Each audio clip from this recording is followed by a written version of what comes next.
Hamas और Israel के बीच जंगबंदी का आज चौथा दिन है और दोनों तरफ से इस जंगबंदी की शर्तों पर अमल हुआ है। आपको बता दें कि समझौते के तीसरे दिन 17 और यरगमालियों की रिहाई हुई, जिनमें 13 इजरायली और 4 गैर मुल्की शहरी शामिल हैं। हमास ने गजा के एक अस्पताल में इन यरगमालियों को रेड क्रॉस इंटरनेशनल सोसाइटी के वॉलंटियर्स के हवाले किया, जिन्होंने तमाम यरगमालियों को इजरायली सिक्योरिटी फोर्सेस को सौंप दिया है। वहीं दूसरी तरफ हमास ने अब तक यरगमालियों के 3 बैच को रिहा किया है, जिसमें 39 अफराद शामिल थे।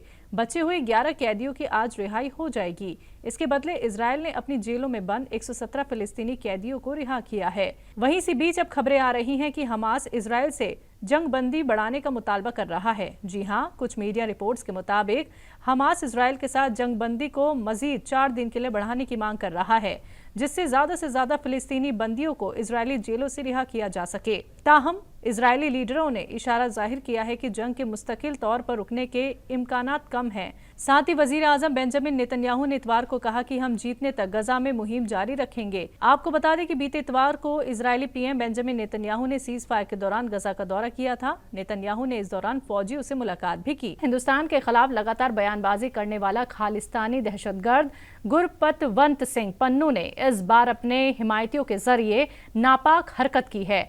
पन्नू ने न्यूयॉर्क में वाक़ई गुरुद्वारे में अपने हिमायतियों को भेजकर हिंदुस्तानी सफीर तरनजीत सिंह संधू के साथ धक्का मुक्की की। ताज़ा मामला न्यूयॉर्क के गुरुद्वारे का है, जहां हिंदुस्तानी सफीर तरनजीत सिंह संधू पहुंचे थे। अमेरिका में हिंदुस्तानी सफीर तरनजीत सिंह संधू ने न्यूयॉर्क में गुरुद्वारे में सिख बिरादरी के साथ गुरु पर्व मनाया।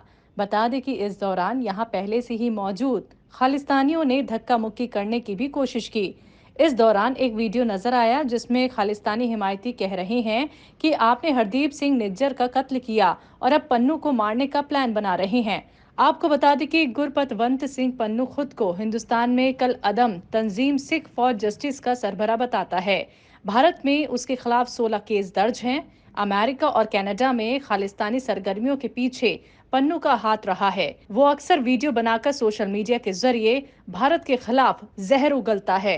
वजीर आजम नरेंद्र मोदी आज यानी पीर की सुबह तिरुपति बालाजी मंदिर पहुंचे, जहां उन्होंने भगवान वेंकटेश्वर के दर्शन कर पूजा अर्चना की। तिरुपति बालाजी मंदिर की कुछ तस्वीरें पीएम मोदी ने अपने official social media handle x से शेयर की।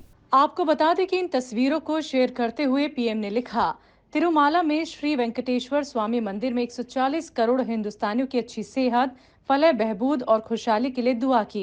इस दौरान वजीर आजम मोदी काफी देर तक मंदिर में ठहरे। मंदिर में पूजा अर्चना करने के बाद पीएम मोदी तेलंगाना के लिए रवाना होंगे, जहां वो इंतखाबी इजलास से खिताब करेंगे। आपको ये भी बता दें कि पीएम मोदी हाल ही में मथुरा के वृंदावन में वाक़ई श्री बांके बिहारी मंदिर पहुंचे थे, जहां उन्होंने बांके बिहारी के दर्शन कर पूजा अर्चना की थी। गौर हो कि वजीर आजम मोदी जब भी किसी मजहबी मकाम पर जाते हैं तब वो वहां का रिवायती लिबास पहनते हैं। लिहाजा पीर को भी पीएम मोदी जब श्री वेंकटेश्वर स्वामी मंदिर पहुंचे तो वो रिवायती लिबास में ही नजर आए। पीएम मोदी ने इस दौरान एक धोती और एक शॉल ओढ़ रखी थी। आपको बताते चले, आंध्र प्रदेश के तिरुमाला में वाक़ई तिरुपति बालाजी मंदिर को मुल्क का सबसे अमीर और मशहूर मंदिरों में से एक माना जाता है। चित्तूर जिले में वाक़ई ये मंदिर के मरकजी देवता भगवान वेंकटेश्वर स्वामी हैं, जिन्हें भगवान विष्णु का अवतार माना जाता है।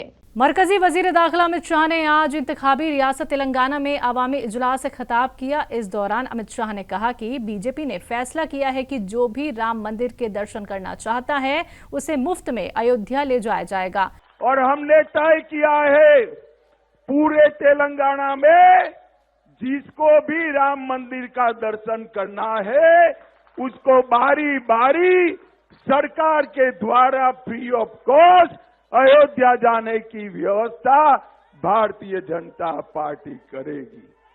भाई और बहनों, मोदी जी ने देश को सुरक्षित किया है, मोदी जी ने देश को समृद्ध किया है और मोदी जी के नेतृत्व में ही ये तेलंगाना भारत का नंबर 1 स्टेट बन सकता है, नंबर 1। उत्तरकाशी के सिलक्यारा सुरंग में फंसे 41 मजदूरों को बाहर निकालने के लिए कोशिशें लगातार जारी हैं। रेस्क्यू ऑपरेशन में कई तरह की परेशानियां आ रही हैं। अब सुरंग के ऊपर उमूदी खुदाई भी शुरू हो चुकी है और करीब 30 मीटर से ज्यादा की खुदाई पूरी कर ली गई है। वही 48 मीटर उफूकी खुदाई के दौरान जो ऑगर मशीन सुरंग के अंदर डाली गई पाइप में फंस गई थी, उसे प्लाज्मा कटर से काटकर पूरी तरह बाहर निकाला जा चुका है। अब इस ड्रिलिंग में 48 मीटर से आगे की खुदाई मैनुअली की जाएगी। इसके लिए 6 रैट माइनर्स की एक टीम को सिलक्यारा बुलाया गया है। इस काम के बारे में मालूमात देते हुए रैट माइनर्स ने बताया कि पहले 2 लोग पाइपलाइन में जाएंगे, एक आगे का रास्ता बनाएगा और दूसरा मलबे को ट्रॉली में भरेगा। बाहर खड़े 4 लोग पाइप के अंदर से मलबे वाली ट्रॉली को बाहर खींचेंगे। एक बार में 6 से 7 किलो मलबा बाहर लाएंगे। ये सबसे तेज तरीका होगा। इसी तरह एक एक करके काम किया जाएगा। इस दौरान रेड माइनर्स के पास ऑक्सीजन मास्क, आंखों की हिफाजत के लिए खास चश्मा और पाइपलाइन के अंदर एयर सर्कुलेशन के लिए ब्लोअर मौजूद होगा। कानूनी इमदाद तक रसाई से मुतालिक पहली इलाकाई कॉन्फ्रेंस में सीजीआई डीवाई चंद्रचूड़ ने कहा, 1980 की दहाई की शुरुआत से हिंदुस्तान के सुप्रीम कोर्ट ने अपने मफादे आम के जरिए इंसाफ तक रसाई को बढ़ाने के लिए इनकलाबी कोशिशें की हैं। The court removed procedural barriers to access the Supreme Court and allowed all citizens to approach the court for the amelioration of socio-economic injustices. This jurisprudence resulted in the Supreme Court being widely regarded as the People's Court. Our Supreme Court takes all appeals to and violations of legal aid with the utmost diligence. Rajasthan के वजीर आला अशोक गहलोत ने media से मुखातिब होते हुए कहा कि सबने जोश व खरोश के साथ वोटिंग की। राजस्थान में अंडर करंट की तरह माहौल बना। हमने कोई कमी नहीं रखी। 3 दिसंबर को जो भी नतीजे होंगे हम उसे कबूल करेंगे। चाहे महिलाएं हो, चाहे कर्मचारी हो, चाहे आम आदमी हो, चाहे किसान हो, कोई जाति बिरादरी हो, सबने जम के वोटिंग दी है। और जम के जो है, मैं समझता हूँ कि अंडर करंट की तरह माहौल बना राजस्थान के अंदर, अंडर करंट की तरह जो खबरें आ रही है। बाकी तो 3 तारीख आई तो मालूम पड़ेगा क्या होता है। हमें जो भी फैसला होगा विद ह्यूमिलिटी हम स्वीकार करेंगे उसको। पर हमने कोई कमी रखी नहीं और जनता ने भी कमी रखी नहीं मेरे ख्याल से। तेलंगाना में 30 नवंबर को होने वाले असेंबली इंतखाबात के लिए इंतखाबी मुहिम अपने उरूज पर है। तमाम बड़ी सियासी पार्टियां जैसे कि बीजेपी, कांग्रेस और बीआरएस के सरकर्दा लीडर जमकर इंतखाबी मुहिम चला रहे हैं। इसी कड़ी में वजीर आजम नरेंद्र मोदी ने आज हैदराबाद के महबूबाबाद में एक अवामी इजलास से खिताब किया। पीएम मोदी ने कहा कि तेलंगाना की पहचान सकाफत और टेक्नोलॉजी से है, लेकिन केसीआर ने इस रियासत पर तहव्वुन परस्ती का ठप्पा लगा दिया है। तेलंगाना की पहचान ट्रेडिशन और टेक्नोलॉजी से है, लेकिन केसीआर ने इस प्रदेश पर अंधविश्वास का ठप्पा लगा दिया। जनता के पैसे से बनाया सचिवालय उन्होंने अंधविश्वास के चलते बर्बाद कर दिया।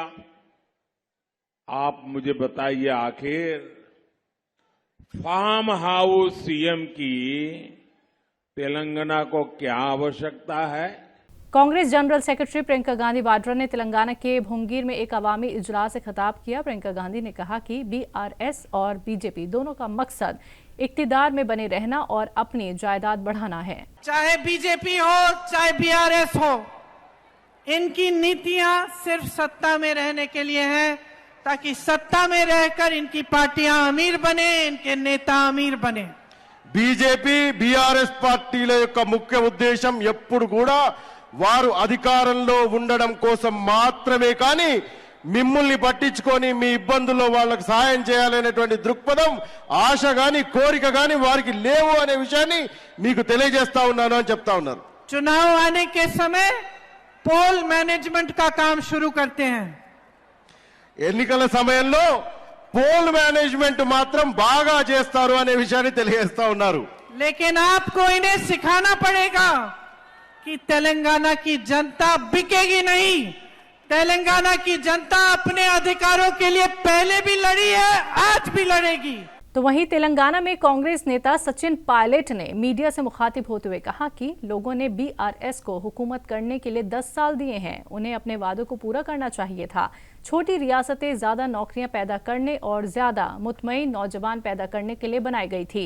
बदकिस्मती से तेलंगाना में वो ख्वाब पूरा नहीं हुए हैं। People have given BRS 10 years to govern.